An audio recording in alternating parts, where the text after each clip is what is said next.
Hey everyone, welcome back. हाजिर हूँ आपके लिए लेकर एक हॉरर मिस्ट्री मूवी की एक्सप्लेनेशन जिसके एंड का ट्विस्ट आपको हैरान कर देगा। कुछ कहानियाँ होती हैं ना जो साइकोलॉजिकल ट्विस्ट एंड टर्न्स से हमें कंफ्यूज करती है। यह उनमें से एक है। इस फिल्म का नाम है हॉन्टिंग लव। इस कहानी में कई सारे कैरेक्टर्स हैं, तो आप उनके नेम की जगह मेरे नरेशन पर ज़्यादा गौर करना ताकि आप कंफ्यूज ना हो। मैं पूरी कोशिश करूँगा अंत तक सब कुछ आपको समझ आ जाए। एंड दोस्तों, अगर आपको ये कहानी पसंद है देन प्लीज़ ऐसी ही कहानियों के लिए चैनल को सब्सक्राइब कर लीजिए। Now with no further delay, let's begin. Film की शुरुआत होती है और हमें एक रेडियो होस्ट की आवाज़ सुनाई जाती है। वो कह रही थी, हेलो डियर लिसनर्स, मैं आपकी रेडियो होस्ट और स्वागत है आपका मिडनाइट के हमारे शो फेटेड लव में, जहाँ हम साथ में वो सच्ची कहानियाँ सुनते हैं। आज की कहानी है कुछ दोस्तों की। तो मैं हूँ शाओया और चलिए इस कहानी की शुरुआत करते हैं। फिर हम देखते हैं उस लड़की शाओया को। वो मर चुकी थी। हम गौर करते उसने आत्महत्या की थी और उसे अपने पास लेकर उसका बॉयफ्रेंड ली बैठा था। ली अपने फियांसे के जाने से सदमे में था। 7 दिनों में उनकी शादी होने वाली थी। अब ली उसी बिल्डिंग के एज से कूदकर अपनी जान देता है और उससे उनका एक दोस्त वही कूदते हुए देखता है। ये देख घबरा कर वो घर के अंदर जाता है कि शाओया ठीक तो है। वो तुरंत उसे हॉस्पिटल लेकर आता है और शाओया डॉक्टर के एफर्ट्स की वजह से बच जाती है, लेकिन ली नहीं बच पाता। अब हम ली का फ्यूनरल देखते हैं। वहाँ कुछ लोग थे। मिंग, वो ली का भाई था, वहाँ वे भी मौजूद था। तभी उनके सामने एक लड़की जिया, जो कि ली की एक्स गर्लफ्रेंड थी, चलते हुए आती है और ली की फ़ोटो के सामने आकर रोने लगती है। वो कह रही थी, मैंने नहीं सोचा था इसका अंजाम ये निकलेगा। मिंग उसे गुस्से से जाने के लिए बोल रहा था और मिंग की गर्लफ्रेंड सू जिया को लेकर जा रही थी।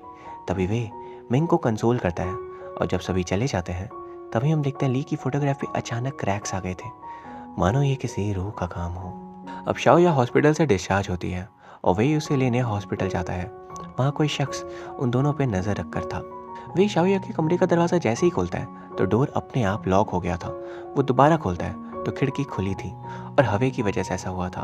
और वे उसे कह रहा था, हमने सोचा कि हम तुम्हारे घर को रेनोवेट करेंगे ताकि तुम्हें तुम्हारी पुरानी यादें ना सताएं। मैंने फ्रिज में तुम्हारे लिए खाने की फेवरेट चीज़ें रख दी है।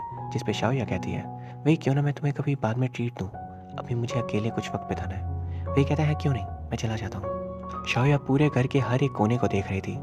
उसने उसकी और ली की पिक्चर हटाकर क्राइस्ट की तस्वीर लगा दी थी और फिर रात को वो लैपटॉप से अपने और ली की सारी पिक्स भी डिलीट करने लगती है। तभी उसे दिखती है ली की छवि। वो घबरा जाती है, पर ये उसकी हेल्यूसिनेशन थी। उसे कैट की आवाज़ भी आती है और सडनली उसका फ़ोन रिंग होता है। फ़ोन पे सू थी, मिंग की गर्लफ्रेंड। उसने हालचाल पूछने के लिए और सॉरी कहने के लिए कॉल किया था क्योंकि वो लोग उसे पिकअप करने नहीं आ सके। अब सोने से पहले वो अपनी आंखों से लेंस निकाल लेती है और अगले दिन वो काम पे जाती है। वहाँ पर वो अपनी और ली से जुड़ी फोटोग्राफ्स और लेटेस्ट टेस्ट से हटा देती है। हम देखते हैं गार्ड्स उसे अजीब तरह से घूर रहा था। हमेशा की तरह मिडनाइट में शाओया कहती है, हेलो डियर लिसनर्स, मैं हूँ आपकी होस्ट शाओया। काफ़ी वक्त से मैं गायब थी, पर अब आपका दोबारा से स्वागत है आपके फेवरेट शो फेटेड लव में।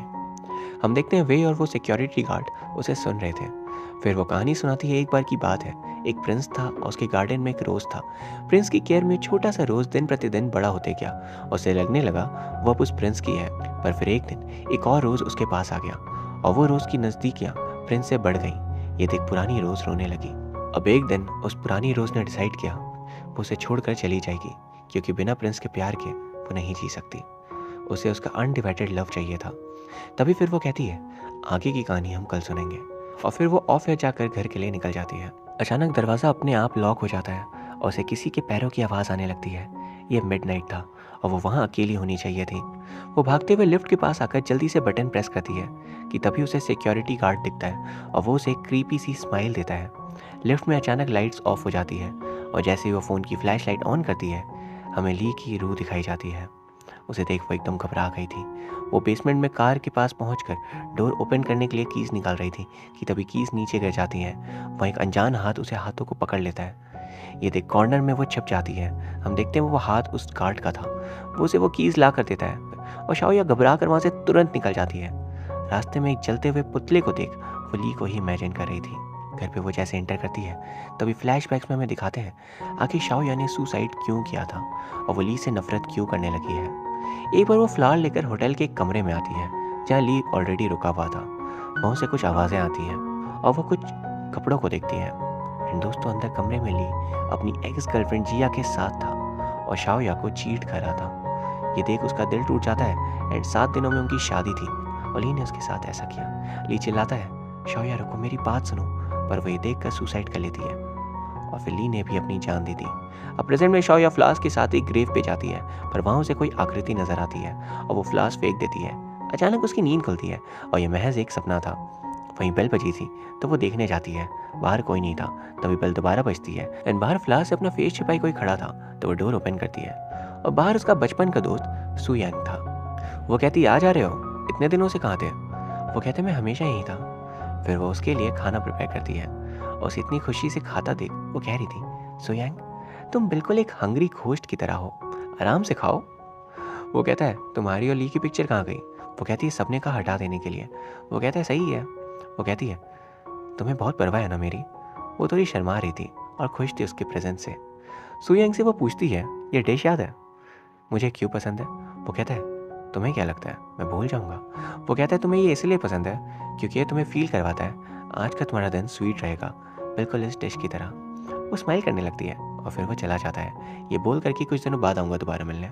वहीं वे एक मीटिंग में था और दूसरों को कॉल उठाने से मना करा था, पर खुद शाओया का कॉल देख तुरंत मीटिंग छोड़कर वो कॉल पिकअप कर लेता है और वहाँ उसे सैटरडे को डिनर पे इनवाइट करती है और फिर सामान लेने सू यांग के साथ मार्केट जाती है। वहाँ सू यांग से वो कह रही थी, तुम्हारे जितने कोई मुझे नहीं समझ सकता। जिस पर वो कहता है कि अभी ली को मिस करती हो? वो कहती है, मुझे लगता है ली वापस आ गया है।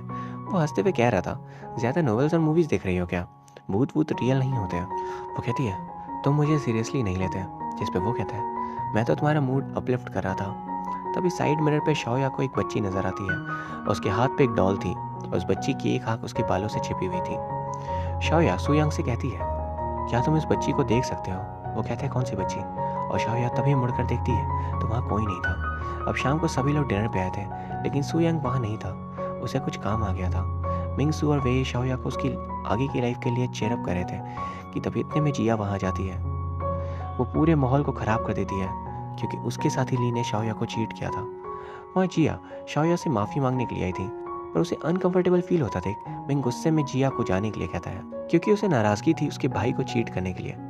जिया नहीं, ज़रूर ली को इन्फ्लुएंस किया होगा, उसे ऐसा लगता था और वो दोबारा उनकी लाइफ में आ गई है। वे जिया को बाहर तक छोड़ने जाता है और सू उससे सॉरी कहती है कि उसने जिया को बुलाया। उसे लग रहा था यहाँ सब कुछ सॉर्ट आउट हो जाएगा। तभी हम देखते हैं जिस सीढ़ियों पे जब वो थी जिया का पैर फिसल जाता है और वो नीचे गिरती है एंड कोई आकृति वहाँ उससे डरा रही थी। हम देखते हैं वो कह रही थी, प्लीज़ मुझे छोड़ दो, पर वो चीज़ उसे चाकू से मारकर बिल्डिंग से नीचे फेंक देती है और जिया की वहीं मौत हो जाती है। अब सू के घर ऑफिसर्स आते हैं और शाओया भी स्टेटमेंट देकर पुलिस स्टेशन से वापस आ रही थी। सू यांग उसके साथ गया था और रास्ते में वो उससे पूछता है वो कैसे मरी, तो वो कहती है बिल्डिंग से गिरकर। सुसाइड है या मर्डर ये प्रूफ नहीं हुआ। शाओया कहती है उसने जब मुझसे कल रात सॉरी कहा तब उसकी बात जेन्युइन लग रही थी। सू यांग कहता है तो शायद उसके गिल्ट ने उसे सुसाइड करने पर मजबूर किया हो। वो कहती है या फिर कहीं ली वापस आकर ये सब तो नहीं कर रहा, मुझे अजीब सी फीलिंग आ रही है कि ली वापस आ गया है। सू यांग कहता है तुम ज़्यादा सोच रही हो, चलो मेरे साथ। डॉक्टर ने कहा है तुम्हें थोड़ा चेयरअप करने की ज़रूरत है और वो उसे आइस स्केटिंग करने लेकर आता है। वो बार बार गिर रही थी पर सू यांग उसकी हेल्प करता है। ये एक्सपीरियंस शाओया के लिए बहुत ही खास था, पर तभी शाओया को वही बच्ची नजर आती है और वहाँ हम देखते हैं शाओया के जैसे ही सू यांग हाथ छोड़ता है उस डॉल से टकराकर गिर जाती है एंड शाओया के पैरों पे चोट लगी थी। सू यांग उसके पास आता है और वही दूसरी तरफ पुलिस स्टेशन में सू से ऑफिसर्स पूछताछ करने की कोशिश कर रहे थे क्योंकि मिंग का फ़ोन स्विच ऑफ आ रहा था और वो स्टेटमेंट देने भी नहीं आया। वहीं वो अफसर अपने जूनियर को बताते हैं वे नहीं कहा था कि वो अपने घर चला गया और सीसीटीवी फुटेज ये कंफर्म करती है। हमें पता है जिया ली की एक्स गर्लफ्रेंड है और ली मारा गया जिसमें जिया का दोष था और ली और मिंग भाई थे, तो हो ना हो मिंग इसमें कहीं शामिल हो सकता है। अब सू घर पहुंचती है और वहाँ कातिल वाले कपड़े और घर पे खून का निशान था। वो मिंग फर्श पे बेहोश पड़ा था। वो किसी तरह से उठाती है और कहती है जिया मारी गई और ऑफिसर्स तुम्हें ढूंढ रहे हैं। वो कहती है तुमने क्या किया, तुम कहाँ थे, कॉल क्यों नहीं उठा रहे? वो कहते हैं कल रात से ड्रिंक कर रहा हूँ और फिर बैटरी खत्म हो गई, पता ही नहीं चला। वहीं दूसरी तरफ शाओया पूल में स्विमिंग कर रही थी। अचानक पानी में कोई उसका पैर खींचता है और हमें खून में लथपथ जिया की रूह दिखती है। वो उसे मारना चाह रही थी। अचानक वही आकर उसे बचाकर बाहर लेकर आता है। वो बताता है उसने होटल के बाहर उसकी कार पार्क देखी तो वो ऊपर आ गया। वहाँ वो जब जिया की बात कर रही थी तो वे कहता है उसकी बात मत करो और वो उसे बार बार कह रहा था अपना घर चेंज करने के लिए। वहाँ पक्का कोई बुरी शक्तियों का साया है जिसे चाइनीज़ में फेंग शुई कहते थे। वो कहती है मैं सोचूंगी, लेकिन तभी हम मिंग को देखते हैं जो उन्हें दूर से देखकर चला जाता है और पुलिस स्टेशन में स्टेटमेंट देकर आता है। फिर अगले सीन में सुयांग शाओया से कह रहा था ये सब बकवास है। शाओया कहती है वो उसकी बात भी सही है क्योंकि मुझे अपने घर जाना पसंद नहीं। सुयांग कहता है अच्छा तुम्हें लगता है भूत होते हैं, चलो मैं तुम्हारे साथ चलता हूँ, मुझे दिखाओ भूत कहाँ है। शाओया कहती है तुम इतना क्यों कन्विंस कर रहे हो। वो कहता है क्योंकि मैं तुम्हारे साथ रहने की सोच रहा था। वो कहती है हाँ मेरे साथ रहोगे। फिर हमें उनके साथ कुछ क्यूट मोमेंट्स दिखाते हैं। घर आकर सुयांग और शाओया को किसी के होने की आहट महसूस होती है, पर वो एक बिल्ली थी जो शाओया को पंजे से मारकर भाग जाती है। सुयांग उसे दवाई लगाता है। वहाँ सुयांग गौर करता है शाओया अभी भी रोज फ्लावर के स्पेसिमेन कलेक्ट करती है, जिस पे वो कहती है तुम्हें इतना सब मेरे बारे में अब भी याद है। फिर वो उसके पास से रखकर सो जाती है और शाओया सपने में दोबारा उसी बच्ची को डॉल के साथ देखती है। वो अपने पेरेंट्स के साथ कार में कहीं जा रही थी, पर उसे हंसती खेलती फैमिली का एक ट्रक से एक्सीडेंट हो जाता है। गाड़ी पलट जाती है और वो डॉल बस हमें दिखती है जिसके हाथ खड़े हो जाते हैं और अंदर सभी लोग मारे जाते हैं। वही दूसरी तो हम वे को देखते हैं। वो सिगरेट पीते हुए याद करता है कि उसने ही सबसे पहले ली की लाश देखी थी, पर उसने उसे बचाया नहीं। हमें फ्लैशबैक सीन दिखाते हैं जहाँ सारे दोस्त एक साथ खाना खाने आए थे ली के नए बुक की लॉन्च की खुशी में। सभी के सामने ली ने शाओया को प्रपोज कर दिया था। वो अनश्योर थी, पर वो कहते हैं एक्सेप्ट तो कर लो वरना बेइज्जती हो जाएगी। वो कर लेती है और वहाँ हम देखते हैं इस पूरे वक्त वे एकदम शांत और उदास था, मानो ली की जगह वो यहाँ होना चाहता था। तभी जिया वहाँ जाती है और ली और शाओया और सभी के सामने वो कहती है तुमने मुझसे रिलेशन बनाया और आज मुझे छोड़कर उसके साथ शादी कर रहे हो, क्यों ली। वहाँ शाओया के सामने भी वो कह रही थी उसकी पहली गर्लफ्रेंड मैं हूँ, उम्मीद है तुम्हें पता होगा।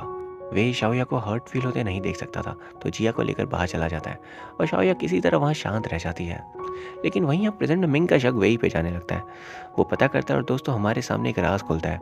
दरअसल ली को वेई ने ही होटल का कमरा दिलवाया था और वहाँ जब वो अकेले था तब वेई ने जिया को उनके फेवरेट फ्लास्क के साथ कमरे की कीज देकर भेज दिया। जिया पीछे से ली के पास गई, उसे हक कर लिया। एक पल ली सोच में पड़ जाता है वो कौन है। उनके बीच एक मोमेंट बन जाता है। लेटर ऑन ही रियलाइजेस कि वो जिया है, पर वहीं जिया उसे सेड्यूस कर देती है और ली उसके साथ इंटीमेट होता है। वे ने ये जानबूझकर किया था ताकि जब शाओया उसके कमरे में आए तो वो ली के साथ जिया को देख ले और उसे छोड़ दे ताकि वो और शाओया एक हो सके। मिंग ये सब जानकर वे को कन्फ्रंट करता है, नॉट रियलाइजिंग कि मिंग को इसके बारे में पता है, और वो उसे गार्ड से पकड़वा देता है और खुद शाओया को पिकअप करने जाता है क्योंकि आज उसका बर्थडे था और वो उसे अपने घर खाने पे इनवाइट करता है। उसका घर विला से कम नहीं था, वो बहुत ही बड़ा था। वहाँ स्विमिंग पूल भी था और घर पे काम करने के लिए लोग भी थे क्योंकि वे एक बहुत ही बड़ी कंपनी का सीईओ था। वे शाओया के यहाँ शिफ्ट होने की रिक्वेस्ट भी करता है और वहाँ खाना खाते हुए वो शाओया को बुरी तरह से घूर रहा था। अचानक वो कुछ लाने के लिए जाता है एंड तभी शाओया को मिंग कॉल पे सब कुछ बता देता है। शाओया सुन इमोशनल हो जाती है, उसका दिल टूट जाता है कि ये सब कुछ वे की एक साजिश थी। वही उसे कहता है मैंने ये इसलिए किया ताकि तुम्हें ली की असलियत पता चल सके, और क्यों ना करता, उससे ज़्यादा डिजर्विंग मैं था तुम्हारे लिए, पर तुमने कभी मुझे उस नज़र से देखा ही नहीं। वो उसके करीब आ रहा था तो उसे पुश करती है, उसके हाथ से उसकी रिंग गिर जाती है जब वो प्रपोज करने के लिए लेकर आया था। ये देख वो गुस्सा हो जाता है, उसे ज़ोर ज़बरदस्ती कर मॉलिश करने की ट्राई करता है। शाओया किसी तरह से खुद को बचाकर भागती है। वो एक कमरे में खुद को अंदर से लॉक कर लेती है और इस बीच वो एक गोल्फ स्टिक निकालता है ताकि दरवाज़ा तोड़कर वो अंदर घुस सके। पर तभी अचानक दोस्तों कोई चीज़ उसे पीछे से बार बार स्टैब करके जान से मार देती है और वे की डेड बॉडी पूल में तैर रही थी। ऑफिसर्स वहाँ आते हैं और शाओया का स्टेटमेंट रिकॉर्ड किया जाता है। उन्हें समझ आता है वे खुद एक कल्प्रिट है। उसने शाओया को मोलेस्ट करने की कोशिश की, पर उन्हें ये बात नहीं समझ आ रही थी आखिर कौन इन लोगों को मार रहा है, पहले जिया और वे। उन्हें वहीं एक ब्लैक ड्रेस पहना बंदा उस घर पे इंटर करता हुआ दिखता है और अफसर्स का शक उसी पे जा रहा था। वहीं अब मिंग और सू शाओया को लेकर उनके घर आ जाते हैं और शाओया उनका दिल से शुक्रिया अदा करती है क्योंकि इन सब में बस वही लोग उसका साथ दे रहे थे। मिंग शाओया की आंखों से लेंस निकालता देख पूछता है तुम ठीक तो हो। वो कहती हाँ बस थक गई हूँ। वो कहता है सो जाओ थोड़ी देर, और वो जब सोने जाती है तो वहाँ बार बार उसे जिया की रूह ही दिख रही थी। वो उसे डरा रही थी, उसका बेड घूमने लगता है और वो सो ही नहीं पाती। अब अगले दिन जब वो काम पे जाती है तो उसे उस गार्ड पे शक था क्योंकि पुलिस को तो उसने बताया था उस रात वाले शख्स को वो नहीं जानती, पर वो यही गार्ड था। शिफ्ट के बाद वो उसका पीछा करती है एंड उसके घर पे उसे एक स्टूडियो दिखता है जहाँ उन सभी दोस्तों की तस्वीरें थी और शाओया की खासकर, मानो वो गार्ड उसे पसंद करता हो। वहाँ वो उसे देख लेता है और हमें पता चलता है ये गार्ड दरअसल शाओया से एक तरफा प्यार करता है। सालों से उसके रेडियो शो पे उसकी कहानियाँ, उसकी आवाज़ से उसे प्यार हुआ और वो उसके पीछे ऑब्सेस्ड हो चुका है। वो उसे खुद से दूर जाने नहीं देता और ज़बरदस्ती करने लगता है। तभी अचानक पीछे से सुयांग आकर उसे मारकर बेहोश कर देता है। वो कहती है तुम यहाँ कैसे। वो बताता है तुम्हारे पीछे पीछे आया। वो कहती है कल रात वे को तुमने मारा क्या। वो काफ़ी इंसिस्ट करने पर बताता है हाँ मैंने उसे मारा, वो तुम्हें मॉलेस्ट करा था एंड मैं ये कैसे बर्दाश्त करता। वो कहती है खुद को सरेंडर कर दो पुलिस के सामने, वो तुम्हें पकड़ ही लेंगे। अगर तुम खुद को सरेंडर नहीं करोगे तो मैं कर लूँगी तुम्हारे बिहाफ पे। तभी मिंग पीछे से उसे ये सब कहता सुन लेता है, पर शाओया के जाते ही वो देखता है वहाँ कोई नहीं था। वहीं ऑफिसर्स का शक अब आखिरकार उस गार्ड पे जाता है एंड वहीं मिंग सू के साथ शाओया की ऑफिसर्स की छानबीन करता है और वहाँ पे उसकी और सुयांग की बचपन की 7 तस्वीरें मिलती है एक बुक पे, रोज टेल लव। वो उस बुक की हेल्प से पहुंचता है जहाँ के हेड उसे सब कुछ रिवील करते हैं कि दरअसल सुयांग और शाओया यहाँ पढ़ते थे, दोनों दोस्त थे, पर सुयांग तो मर चुका है सालों पहले। ये सुन मिंग और हम एज एन ऑडियंस शॉक रह जाते हैं। वो सुयांग के पेरेंट्स के घर के एड्रेस लेकर वहाँ पहुँचता है। वहीं ऑफिसर्स को गार्ड बेहोश पड़ा मिलता है और वो बताता है मुझे शाओया ने मारा। इस बीच सू शाओया का पीछा कर रही थी। मिंग को वहाँ सुयांग के घर पे एक बूढ़े अंकल बताते हैं सुयांग एक ऑर्फन था जिसे मेरी वाइफ ने अडॉप्ट किया और शाओया के पेरेंट्स थे, पर एक रोड एक्सीडेंट में ट्रक से टक्कर होने की वजह से उनकी मौत हो गई। सिर्फ वो जिंदा बच गई, पर उस एक्सीडेंट की वजह से वो एक आंख से नहीं देख सकती थी, उसका कॉर्निया डैमेज था। ये सीन वही था जिसे हमने शुरुआत में देखा था। वो छोटी बच्ची डॉल के साथ और कोई नहीं बल्कि शाओया ही थी। शाओया को स्कूल में सभी बच्चे बुली करते थे क्योंकि वो अच्छी नहीं दिखती थी और देख भी नहीं सकती थी। ये बात शाओया को हर्ट करती थी, पर सुयांग इकलौता था जो उसे प्रोटेक्ट करने आता। वक्त के साथ दोनों साथ रहने लगे और चाहे बाहर कितना भी मौसम क्यों ना खराब हो, सुयांग की प्रेजेंस शाओया को कुछ भी नहीं होने देती। दोनों बड़े हो गए थे एंड एक दिन शाओया एक जगह काम कर रही थी, तभी कस्टमर्स देर रात का बदतमीजी करने लगता उसके साथ और वहाँ पर वो शाओया का फायदा उठाने की कोशिश कर रहा था। पर सुयांग ये देखकर उसे मार कर दूर करता है। पीछे से नशे में धुत वो बंदा सुयांग को चाकू से स्टैब कर मार देता है। सुयांग शाओया की बाहों में दम तोड़ देता है, पर उसने अपनी कॉर्निया शाओया को देने के लिए कहा था और शाओया अब एकदम साफ तरह से देख पाने लगी थी, इसलिए हमने कई बार उसे अपना लेंस निकालते हुए देखा था। अब उसका लुक भी एकदम चेंज हो गया था। अब सालों बाद उसे ली मिलता है एंड दोनों डेट करते हैं। वहीं फिर प्रेजेंट में हम शाओया को देखते हैं जो सुयांग से बात करी थी, पर सुयांग तो मर चुका था। दोस्तों दरअसल ये उसकी एक कल्पना थी। वो उसे कहती है क्या तुमने जिया को मारा? वो कहता है हाँ। वो कहती है खुद को सरेंडर करो, पर तभी वो कहता है क्या सिर्फ मैंने या अकेले ही किया है, या तुम भी मेरे साथ थी? वो कहता है मैं और तुम अलग थोड़ी ना है, हम एक हैं। और तभी फ्लैशबैक में हम देखते हैं शाओया ने ली को भी मारा था। दरअसल ली के चीटिंग के बाद वो टेरेस पे आ गई थी। उसके पीछे पीछे ली भी माफ़ी मांगने आता है, पर उसके ऊपर जिया का निशान देख वो उसे बिल्डिंग से धक्का देती है। फिर उसने जिया और वे को भी मार दिया और ऐसा दिखाया कि ये सब कुछ किसी और का काम है या फिर सुसाइड है। सुयांग कहता है वो मैं नहीं था, वो तुम ही थी, क्योंकि हम एक है शाओया। शाओया इस बात को वहाँ एक्सेप्ट करने से कतरा रही थी, पर सुयांग और उसकी इमेजिनेशन उसे बार बार कह रही थी सच एक्सेप्ट करो कि तुम ही एक कातिल हो और ली ने सुसाइड नहीं किया, ये झूठी कहानी तुमने बनाई थी खुद को बचाने के लिए। तभी सू नॉक करती है और वो सू को भी पकड़ लेती है। सुयांग कहता है मार दो इसे वरना ये हमें पकड़वा देगी, लेकिन शाओया उसे मारने से कतरा रही थी। शाओया को अपने आप से लड़ता देख सू डर जाती है। तभी मिंग वहाँ कॉल करता है और सू की घबराई हुई आवाज़ सुन वो तुरंत उसे बचाने के लिए निकलता है, लेकिन उसके वहाँ पहुँचने पर सू गायब थी, ना ही शाओया वहाँ पर थी। वहीं इस बीच वो अब सू को मारने जा रही थी और मिंग बाहर निकल कर उसे देखता है और ऑफिसर्स भी तब तक वहाँ पहुँच गए थे। शाओया सू के गले पे चाकू रख कहती है पीछे हो जा वरना मैं इसे मार दूंगी। वो सुयांग से कहती है सुयांग तुमने मेरे लिए बहुत कुछ किया है, अब मेरी बारी है, मैं तुम्हें जेल जाने नहीं दूंगी, खुद जाऊंगी सू को मारकर। मिंग कहता है शाओया प्लीज़ ये मत करना। वो नहीं सुनती तो वो कहता है सुयांग सालों पहले मर चुका है, ये देखो तुम्हारी बुक, अपने हेलुसिनेशन से बाहर आओ। सुयांग वहाँ है ही नहीं, ये सिर्फ तुम हो। ये देखकर शाओया सू को छोड़ देती है और उसका सिर घूमने लगता है और उसे सब चीज़ें दोबारा याद आने लगती है कि सब उसी ने किया है। शाओया खुद मेंटली इल थी और सब कुछ इमेजिन करी थी, जबकि ऐसा कुछ रियल में था ही नहीं। वहाँ पे शाओया उसी नाइफ से खुद को स्टैब कर अपनी जान देती है और उस समुंदर पे गिर जाती है। वो लोग देखते रह जाते हैं पर कोई उसे बचा नहीं पाता। फिर अगले सीनों में शाओया की ग्रेव सुयांग के पास ही दिखाई जाती है एंड मिंग और सू वहाँ जाते हैं। मिंग कहता है सुयांग ने हमेशा शाओया को प्रोटेक्ट किया, पर उसका जाना उसे एक ट्रॉमा दे दिया। डॉक्टर्स ने उसके डिप्रेशन का इलाज तो कर दिया, पर ली के दिए धोखे ने उसके सीज़ोफ्रेनिया को ट्रिगर दोबारा कर दिया, जिस वजह से उसने एक कंफर्टिंग जिंदगी बना ली अपने आसपास जहाँ सुयांग था, जबकि वो तो सालों पहले मर चुका था। अंत में शाओया उसी रेडियो स्टेशन पे कहती है ये थी आज की कहानी का अंत, मिलते हैं अगली कहानी के साथ, गुड नाइट एंड मैं हूँ शाओया। और इसी के साथ ये कहानी खत्म हो जाती है। दोस्तों अब शायद आपके मन में कुछ सवाल होंगे तो मैं उन्हें दूर कर देता हूँ। बचपन में शाओया अपनी फैमिली के साथ एक ट्रिप पे जा रही थी, वहाँ एक्सीडेंट में सब मारे गए सिवाय शाओया के, पर इस एक्सीडेंट में उसने अपनी देखने की शक्ति एक आंख से खो दी और सब ऑर्फनेज में उसका मजाक उड़ाते थे सिवाय सुयांग के। फिर वो दोनों एक ही फैमिली के यहाँ अडॉप्ट होते हैं और वहाँ साथ रहने लगे थे। सुयांग उसे हमेशा प्रोटेक्ट करता, पर एक बार किसी से उसे बचाते हुए उसकी मौत हो गई। उसने अपनी कॉर्निया शाओया को डोनेट कर दी और वो अब देख सकती थी। सालों बाद उसे ली मिला जिससे वो क्लोज आई, पर उसने उसे चीट किया। इस चीटिंग से वो इतनी हर्ट हुई कि उसके अंदर का ट्रॉमा ने सुयांग की एक हेलुसिनेशन बना दी और उसी ने फिर सुयांग बनकर ली को, जिया को और वे तीनों को मार दिया। अंत में सबका पता लगाकर मिंग उसे सू को मारने से बचा लेता है। ये कहानी सच में बहुत ही मिस्टीरियस थी एंड शुरुआत से डायरेक्टर ने कई सारे हिंट्स दिए थे कि सुयांग रियल में एग्जिस्ट नहीं करता, बस उसकी वो एक कल्पना है। वरना जब सब दोस्त साथ में खा रहे थे, उसका ना आना, सिर्फ शाओया के साथ ही उसका दिखना इस बात का सबूत था। मैं उम्मीद करता हूँ आपको ये कहानी पसंद आई होगी। अगर हाँ, देन प्लीज़ वीडियो को लाइक करके चैनल को सब्सक्राइब कर लीजिए। Thank you very much for watching. See you soon.